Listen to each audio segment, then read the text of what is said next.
Latinísimo, nuestra TV online, presenta.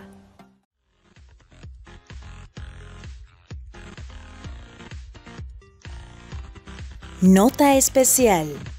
Latinísimo TV, nuestra TV online.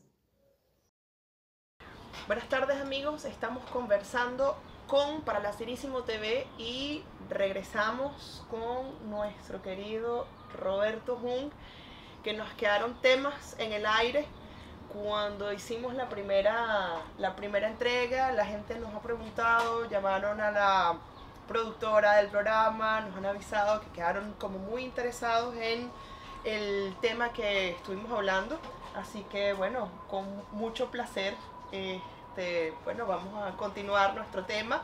Les dejamos el video por aquí, en alguna parte por aquí.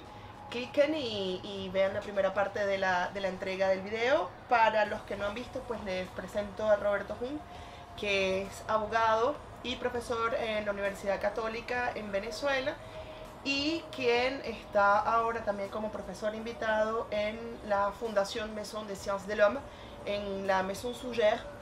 Y bueno, quien nos quedamos con el tema de derecho, quedamos en el aire, y un tema filosófico también que nos quedó en el aire, ¿no? La última vez.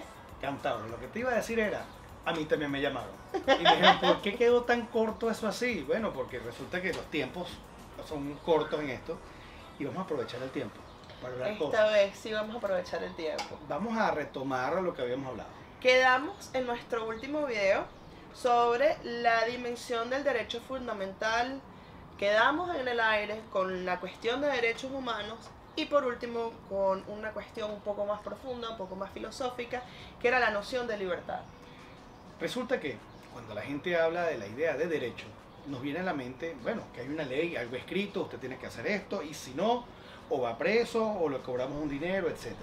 Pero ¿es eso de verdad derecho? Bueno, eso es ley. Una cosa es la legislación y otra cosa es el derecho. O sea, el derecho forma parte de la legislación. Hay sistemas normativos. Por ejemplo, yo estoy aquí, como tú dijiste, en Francia. Yo sé que no me puedo robar algo. Ni sé cuánto tiempo va a ir preso, ni cómo es.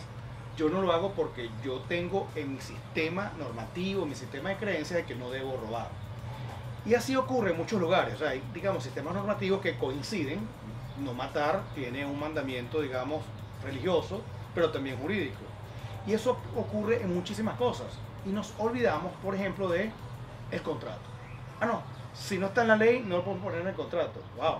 Entonces vemos cómo nuestras sociedades nos han metido una sobrevaloración supersticiosa de que el derecho lo va a arreglar todo.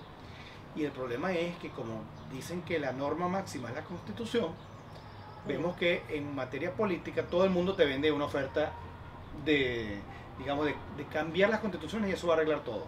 Y vemos cómo en nuestras sociedades eso más bien tiene problemas. De allí pensar la idea de constitución como el instrumento para dominar a las personas es muy grave, porque nos limita nuestras libertades. La constitución principalmente es para regir y amarrar el ejercicio del poder. Eso lo dijimos en algún momento. Sí. Y ahí viene, digamos, al otro paso que me gustaría que habláramos, que te dije, no te iba a adelantar nada, que es la idea de justicia. Exactamente. Los tribunales. Y los tribunales siempre los vemos como manifestación de los estados también. ¿Tú te imaginas que una persona tenga un problema con otra, de un contrato, un dinero, etcétera? Vamos para la iglesia, pues, para que lo arregle. Al cura o cualquier autoridad eclesiástica. Lo vemos como ya superado, ¿no? Entonces, es ahí donde viene también, hay nuevas formas de entender la justicia. Porque a veces, y en nuestros países ocurre eso, ir para un tribunal lo que cuesta. Imagínate un divorcio, pues. O sea, unas personas que tengan diferencias, se amaban, se adoraban, y entonces tienes que ir a una autoridad, antes era eclesiástica, luego, cuando digo civil, es política de los estados, pero date cuenta cómo eso deviene en situaciones en las cuales pasan años, la gente deja de vivir porque tú quieres hacer otros proyectos de vida y no puedes. Entonces hay que repensar muchas cosas del derecho y de la justicia, porque dos personas que ya no tienen en común digamos, un plan de vida, tienen que seguir amarradas porque tienes que seguir por un protocolo fijado por los estados. Hay que repensar. Eso en el caso de los divorcios, pero tú acabas de hablar algo que es maravilloso, porque eso sí liga con mi producción científica, que tiene que ver más sobre la noción de secularización, de cómo es que separamos cosas que típicamente son consideradas profanas, es decir, todo lo que aparece en el aspecto legislativo, por ejemplo, en control del matrimonio, o todo lo que aparece desde el punto de vista legislativo en control del Estado, y del otro lado, cosas que consideramos profanas, que son, sagradas, que son control también del Estado, pero desde el punto de vista religioso. Y eso lo tenemos como representación en todos los monoteísmos, porque lo tenemos en el catolicismo, lo tenemos en el islam y lo tenemos en el judaísmo.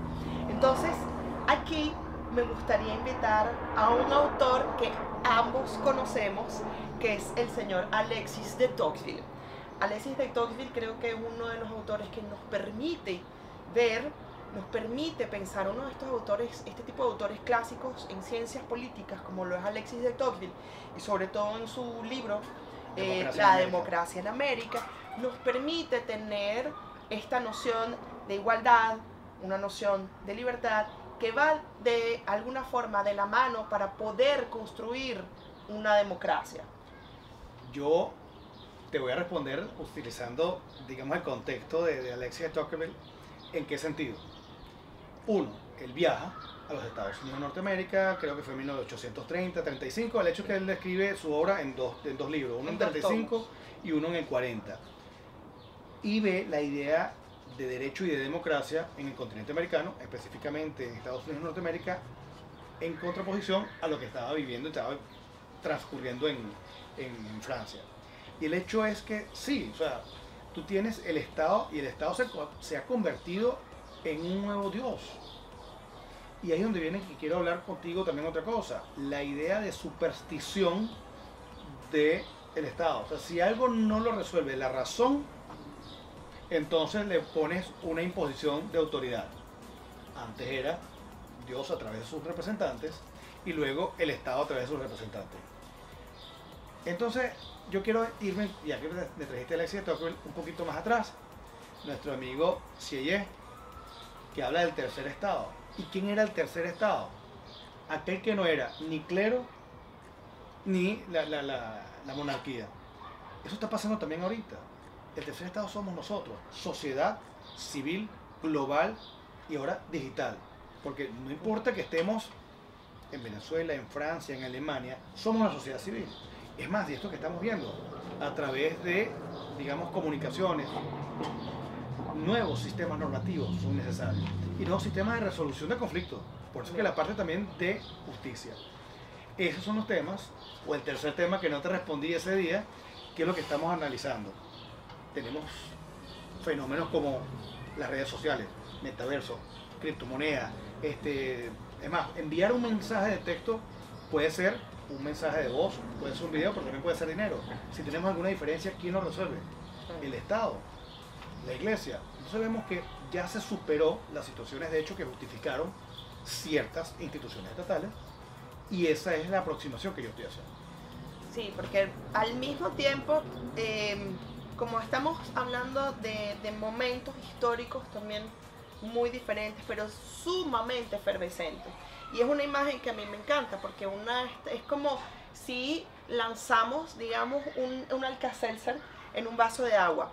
Digamos, al final del siglo XIX y principios del siglo XX, teníamos una serie de fuerzas sociales que estaban allí de forma efervescente. Teníamos un cambio político que había sido herencia de la revolución acá en Francia.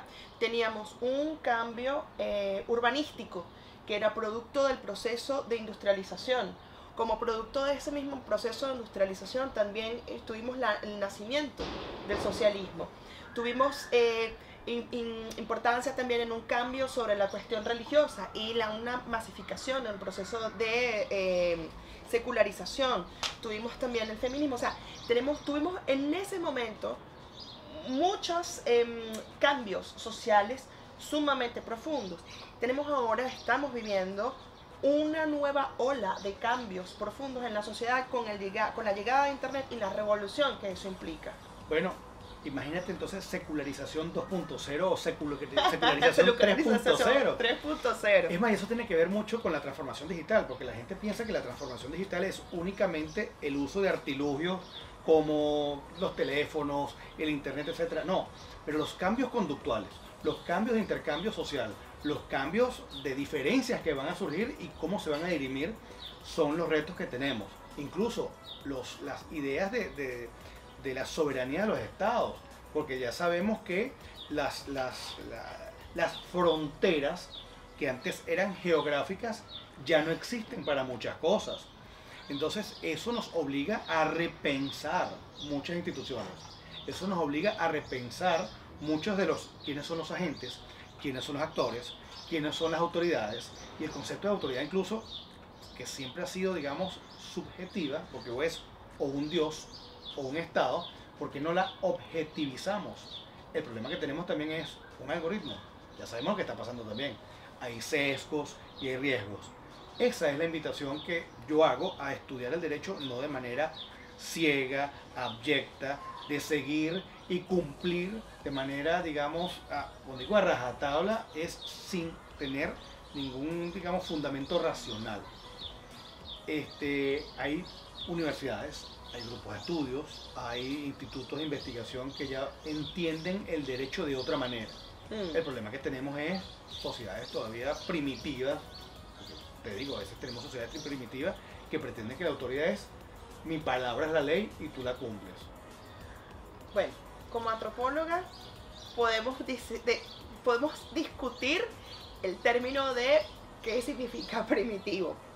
Wow. Pero entraríamos en otra discusión. Tengo un riesgo, tenemos un gran riesgo, ¿sabes? Tienes riesgo. Vamos a tener que hablar otra vez, vamos a tener que hablar en otra oportunidad, porque yo sé que me van a volver a llamar. Sobre la noción de progreso y qué es lo que es ser primitivo, porque no es lo mismo. Primitivismo, barbarie y tribu.